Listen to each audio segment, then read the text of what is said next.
नमो बुद्धाय मित्रों, स्वागत है आपका टेल्स फोरम पर, जहां हर कहानी में होती है एक सीख। नमस्कार और स्वागत है। आज हम बुद्ध की शिक्षाओं पर एक कह सकते हैं कि एक गहरी नजर डालने वाले हैं, लेकिन एक बहुत ही दिलचस्प नजरिए से। हम सबने बुद्ध के बारे में सुना है, उनकी बातें बहुत गहरी हैं, पर कभी-कभी उन्हें समझना थोड़ा मुश्किल हो सकता है। बिल्कुल, उनकी शिक्षाएं किसी कविता की तरह है, मतलब सुंदर हैं, प्रेरणादायक हैं, लेकिन कभी-कभी उसकी व्याख्या के लिए आपको एक कुंजी की जरूरत पड़ती है। और आज हमारी वो कुंजी हैं नागार्जुन, बुद्ध के लगभग 600 साल बाद आए एक दार्शनिक, हाँ, जिन्होंने बुद्ध की शिक्षाओं के पीछे छिपे तर्क को उजागर कर दिया। उन्हें अक्सर दूसरा बुद्ध भी कहा जाता है। सही बात है। तो आज की हमारी पड़ताल का मिशन यही है, बुद्ध की 10 प्रमुख शिक्षाओं को समझना और ये देखना कि नागार्जुन ने उन्हें कैसे एक मजबूत तार्किक ढांचे में बदल दिया। चलिए शुरू करते हैं। तो सबसे पहली और सबसे प्रसिद्ध शिक्षा से शुरू करते हैं। जीवन में दुख है। दुख। हाँ, दुख। ये सुनकर अक्सर लगता है कि बौद्ध धर्म बहुत निराशावादी है, कि जीवन सिर्फ कष्ट का नाम है। क्या वाकई ऐसा है? ये एक बहुत आम धारणा है, हाँ। पर ये अधूरी है। नागार्जुन ने इस पर बहुत जोर दिया। उन्होंने कहा कि दुख को एक स्थायी ठोस चीज की तरह मत देखो। अच्छा। हाँ, मतलब ये कोई ऐसी सजा नहीं है जो ऊपर से हम पर थोप दी गई है। दुख हमेशा किन्हीं कारणों और परिस्थितियों पर निर्भर करता है। यह एक परिणाम है, एक लक्षण है, बीमारी नहीं। और यहीं पर आशा की किरण है। अगर दुख का कोई कारण है तो उस कारण को समझा और हटाया जा सकता है। तो ये निराशावाद नहीं, बल्कि एक बहुत ही प्रैक्टिकल डायग्नोसिस है, एक डॉक्टर की तरह। एकदम सही। ठीक है, तो दुख एक स्थायी अवस्था नहीं बल्कि एक शर्त है। और अगर दुख का कारण है तो बुद्ध की दूसरी शिक्षा सीधे उसी पर आती है। इच्छा दुख का कारण है, यानी तृष्णा। तृष्णा। हाँ, अब ये और भी मुश्किल लगता है। क्या सुखी होने के लिए हमें अपनी सारी इच्छाओं को खत्म करना होगा? मतलब क्या हमें भावनाओं से रहित एक पत्थर बन जाना होगा? फिर से ये जो शाब्दिक व्याख्या है, ये हमें सही रास्ते से भटका देती है। नागार्जुन यहाँ एक बहुत महत्वपूर्ण अंतर बताते हैं। क्या? उन्होंने कहा कि समस्या इच्छा में नहीं है, बल्कि इच्छा के प्रति हमारी आसक्ति में है, उस पर हमारी पकड़ में है। अच्छा, आसक्ति। हाँ, इच्छा तो मन की एक स्वाभाविक लहर है, वो आएगी और जाएगी। समस्या तब होती है जब हम उस लहर को पकड़ के रखना चाहते हैं या उसे आने से जबरदस्ती रोकना चाहते हैं। ओके। नागार्जुन के अनुसार इच्छा की भी कोई अपनी स्वतंत्र स्थायी सत्ता नहीं है। जब हम ये समझ जाते हैं कि इच्छा भी एक क्षणिक प्रक्रिया है, तो हम उसके गुलाम नहीं रहते। उन्होंने इच्छा को दबाने की नहीं, बल्कि उसके स्वभाव को समझने की बात की। ये एक बहुत बड़ा वैचारिक बदलाव है। मतलब इच्छा को दुश्मन मानने की बजाय उसे एक गुजरते हुए बादल की तरह देखना। बिल्कुल। और ये गुजरने वाली बात सीधे तौर पर अगली शिक्षा से जुड़ती है, जो है अनित्यता। हाँ, इम्पर्मनेंस। यानी सब कुछ बदल रहा है। ये तो हम सब अनुभव करते हैं, लेकिन इसमें दार्शनिक गहराई क्या है? नागार्जुन ने इस रोजमर्रा के अनुभव को एक शक्तिशाली तार्किक औजार बना दिया। उन्होंने तर्क दिया कि क्योंकि सब कुछ बदल रहा है, इसका अनिवार्य मतलब ये है कि किसी भी चीज का अपना स्वतंत्र स्थायी अस्तित्व नहीं हो सकता। ये कैसे? सोचिए, अगर किसी चीज का अपना एक स्थायी सार होता तो वो बदल कैसे सकती थी? सही बात है। उसका बदलना ही इस बात का सबूत है कि वो आत्मनिर्भर नहीं है, वो बाहरी और भीतरी परिस्थितियों पर निर्भर है। तो अनित्यता सिर्फ एक अवलोकन नहीं है, ये वास्तविकता के स्वभाव का एक फंडामेंटल सुराग है। यहाँ पर ये बात बहुत दिलचस्प हो जाती है। अगर कोई भी चीज स्थायी नहीं है, अगर मेरा शरीर, मेरे विचार, मेरी भावनाएं, सब कुछ हर पल बदल रहा है, तो फिर ये मैं कौन है जिसे ये सब अनुभव हो रहा है? और ये हमें बुद्ध की सबसे चुनौतीपूर्ण शिक्षाओं में से एक पर ले आता है, अनात्मा, नो सेल्फ। हाँ, अगर कोई स्थायी मैं नहीं है तो फिर क्या मैं हूं ही नहीं? नागार्जुन की स्पष्टता यहाँ सच में कमाल की है। उन्होंने समझाया कि जिसे हम मैं कहते हैं, वो कोई ठोस वस्तु नहीं है जो हमारे अंदर बैठी है। मैं एक लेबल है। एक लेबल? हाँ, एक नाम है जो हम शरीर, मन, भावनाओं, यादों और चेतना के लगातार बदलते हुए प्रवाह को देते हैं। उनकी एक प्रसिद्ध उपमा है रथ की। अच्छा। रथ क्या है? क्या पहिए रथ है? नहीं, क्या धुरी रथ है? नहीं, इन सभी पुर्जों को एक खास तरीके से जोड़ने पर रथ का विचार पैदा होता है। ओके। रथ उन पुर्जों के संबंध में ही मौजूद है। वैसे ही मैं इन 5 स्कंधों मतलब शरीर, वेदना, संज्ञा, संस्कार, विज्ञान, इनके समूह का बस एक नाम है। ये कोई संज्ञा नहीं बल्कि एक क्रिया है, एक सतत प्रक्रिया। तो अब तक हमने जो भी समझा कि दुख सशर्त है, इच्छा के प्रति आसक्ति समस्या है, कुछ भी स्थायी नहीं है और कोई ठोस मैं नहीं है। ऐसा लगता है ये सब अलग अलग धागे हैं जो एक ही जगह आकर मिल रहे हैं। इन सबको एक साथ बांधने वाला केंद्रीय सिद्धांत क्या है? यहीं पर प्रतीत्य समुत्पाद आता है ना? बिल्कुल, आपने इसे एकदम सही ढंग से जोड़ा है। प्रतीत्य समुत्पाद या डिपेंडेंट ओरिजिनेशन नागार्जुन के दर्शन का दिल है। उनके लिए यह बुद्धि की सबसे गहरी खोज थी। इसका सरल अर्थ है, इसके होने पर वो होता है। कोई भी चीज अपने आप से शून्य से पैदा नहीं होती। ओके। हर चीज अनगिनत कारणों और परिस्थितियों के एक जाल पर निर्भर करती है। जैसे एक फूल खिलता है क्योंकि वहाँ बीज है, मिट्टी है, पानी है, हवा है और सूरज की रोशनी है। इनमें से किसी एक को भी हटा दे तो फूल नहीं खिलेगा। बिल्कुल। और नागार्जुन ने इस विचार को इसके तार्किक शिखर पर पहुंचाया। हाँ, और यही उनका सबसे बड़ा योगदान था। उन्होंने कहा क्योंकि हर चीज दूसरे कारणों पर निर्भर होकर ही उत्पन्न होती है। इसका सीधा और अनिवार्य तार्किक परिणाम ये है कि हर चीज शून्य है। शून्य। हाँ, और यहाँ हमें बहुत सावधान रहना होगा क्योंकि ये अगला बड़ा विचार है। बिल्कुल, शून्यता या एम्प्टीनेस। ये शायद बौद्ध धर्म का सबसे ज्यादा गलत समझा जाने वाला शब्द है। सही बात है। सुनते ही लगता है कि इसका मतलब है कि कुछ भी मौजूद नहीं है, कि ये दुनिया एक भ्रम है, सब कुछ शून्य है। ये तो एक तरह की नास्तिकता या निहिलिज्म जैसा लगता है। और नागार्जुन ने अपनी पूरी जिंदगी इसी गलतफहमी को दूर करने में लगा दी। उन्होंने बार बार जोर दे के कहा कि शून्यता का मतलब अस्तित्वहीनता या नथिंगनेस नहीं है। तो फिर क्या है? शून्यता का मतलब है स्वतंत्र अस्तित्व का न होना, एब्सेंस ऑफ इनहेरेंट एग्जिस्टेंस।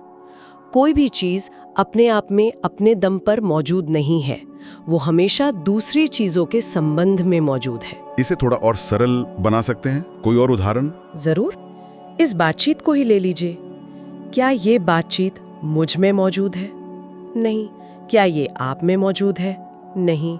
क्या ये हवा में मौजूद है? नहीं।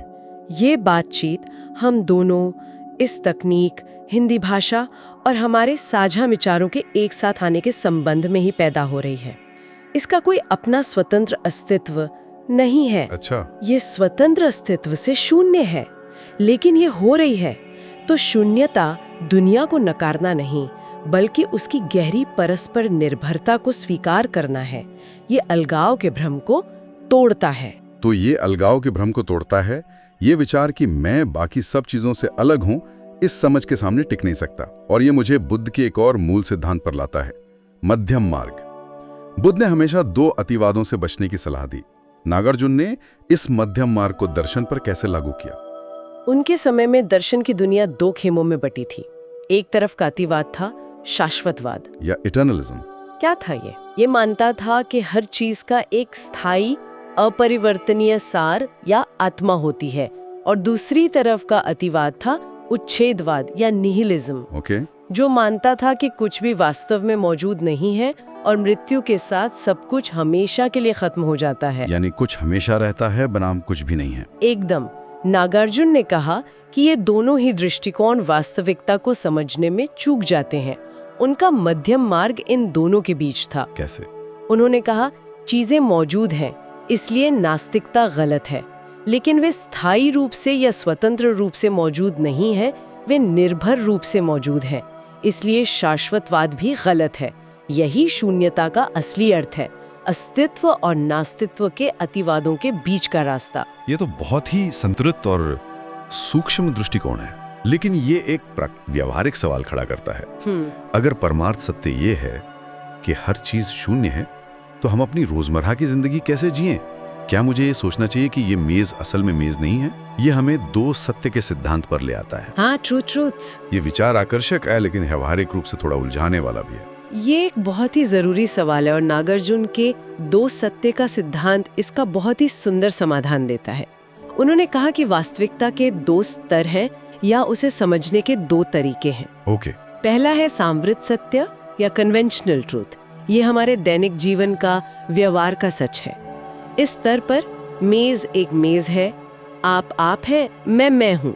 ट्रैफिक लाल होने पर रुकना होता है। ठीक है, मतलब प्रैक्टिकल रियलिटी। हाँ, ये दुनिया में काम करने के लिए जरूरी और पूरी तरह से वैध सत्य है। और दूसरा है परमार्थ सत्य, अल्टीमेट ट्रूथ। ये अंतिम सत्य है कि ये सभी चीजें जिन्हें हम सांवृत स्तर पर अलग और ठोस देखते हैं, वे अपने स्वतंत्र अस्तित्व से शून्य है और परस्पर निर्भर है। और सबसे महत्वपूर्ण बात यह है कि नागार्जुन कहते हैं कि एक सत्य दूसरे को रद्द नहीं करता। परमार्थ सत्य तक पहुंचने के लिए हमें सांवृत सत्य की सीढ़ी का ही इस्तेमाल करना पड़ता है। अच्छा। आप भाषा का उपयोग करके ही ये समझा सकते हैं कि परम सत्य भाषा से परे है। वे एक दूसरे के विरोधी नहीं, बल्कि एक ही वास्तविकता के दो पहलू हैं। एक ही वास्तविकता को देखने के दो अलग अलग लेंस। ये विचार हमें सीधे बौद्ध धर्म के अंतिम लक्ष्य निर्वाण पे ले आता है। निर्वाण, हाँ। आमतौर पर निर्वाण को एक ऐसी जगह समझा जाता है जहां हम इस दुख भरे संसार से मुक्त होकर जाते हैं, शायद मौत के बाद। पर अब तक की बातचीत के बाद मुझे शक है कि ये इतना सीधा होगा। आपका शक बिल्कुल सही है। और यहाँ नागार्जुन का शायद सबसे क्रांतिकारी और गहरा विचार सामने आता है। उन्होंने अपनी प्रसिद्ध कृति में लिखा, संसार और निर्वाण में कोई भेद नहीं है। क्या? संसार और निर्वाण में कोई भेद नहीं? हाँ, इसका मतलब ये नहीं है कि दुख और सुख एक ही हैं। इसका मतलब है कि निर्वाण और संसार, ये जीवन मृत्यु का चक्र, दो अलग अलग जगहें या वास्तविकताएं नहीं हैं। वे एक ही वास्तविकता को देखने के दो अलग अलग नजरिए हैं। एक मिनट, ये बहुत गहरा है। तो निर्वाण कहीं और जाने का नाम नहीं है? बिल्कुल नहीं। जब हम अज्ञानता, आसक्ति और अलगाव के भ्रम से दुनिया को देखते हैं, तो वह संसार है जो दुख से भरा लगता है। और जब हम प्रज्ञा और शून्यता की समझ से उसी दुनिया को देखते हैं, तो वही संसार निर्वाण बन जाता है। बंधन और मुक्ति एक ही जगह पर है, फर्क सिर्फ नजरिए का है। मुक्ति कहीं जाना नहीं है, बल्कि इसी दुनिया में रहते हुए अपनी समझ का बदलना है। तो निर्वाण कोई भविष्य का डेस्टिनेशन नहीं, बल्कि वर्तमान क्षण में समझ का एक रूपांतरण है। ये तो पूरे खेल को ही बदल देता है। ये हमें हमारी सूची के अंतिम बिंदु पर लाता है, करुणा और प्रज्ञा, कंपैशन एंड विजडम। बुद्ध ने करुणा पर बहुत जोर दिया, लेकिन इस गहरी दार्शनिक समझ, इस प्रज्ञा का करुणा से क्या लेना देना है? नागार्जुन के अनुसार ये दोनों एक ही सिक्के के दो पहलू हैं, एक दूसरे से अटूट रूप से जुड़े हुए हैं। कैसे? देखिए, प्रज्ञा के बिना करुणा अंधी हो सकती है।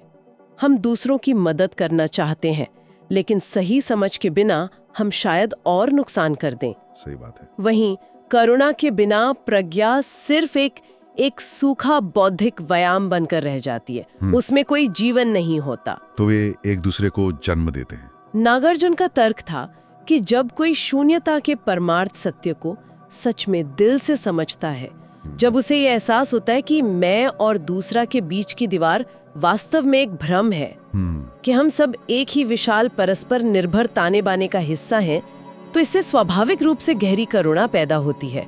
दूसरे का दुख सच में अपना दुख लगने लगता है। अच्छा। अलगाव का भाव मिटते ही जुड़ाव और प्रेम का भाव पैदा होता है। तो प्रज्ञा करुणा को जन्म देती है और करुणा उस प्रज्ञा को और गहरा करने की प्रेरणा देती है। तो अगर हम इस पूरी चर्चा को समेटें, तो ऐसा लगता है कि बुद्ध ने हमें एक नक्शा दिया जिसमें मंजिल दिखाई गई थी। हाँ, उन्होंने उन गहरे परिवर्तनकारी विचारों को दुनिया के सामने रखा। बिल्कुल। और नागार्जुन ने आकर उस नक्शे को पढ़ना सिखाया। उन्होंने नक्शे के हर मोड़, हर रास्ते के पीछे का तर्क समझाया।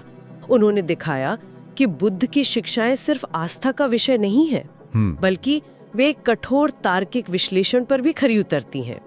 उन्होंने उन बीजों को एक विशाल मजबूत वृक्ष के रूप में विकसित होने में मदद की।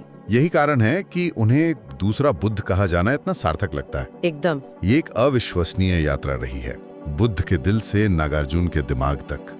और जैसा कि हम हमेशा करते हैं, हम श्रोताओं के लिए अंत में एक विचार छोड़ना चाहेंगे जिस पर वे मनन कर सकें। आज की चर्चा के आधार पर वो विचार ये हो सकता है, अगर जैसा कि नागार्जुन ने तर्क दिया, निर्वाण और संसार दो अलग जगह नहीं, बल्कि एक ही वास्तविकता को देखने के अलग अलग नजरिए हैं, तो क्या मुक्ति भविष्य में हासिल की जाने वाली कोई अवस्था है, या इसी पल में, इसी सांस में अनुभव की जाने वाली एक गहरी समझ का नाम है?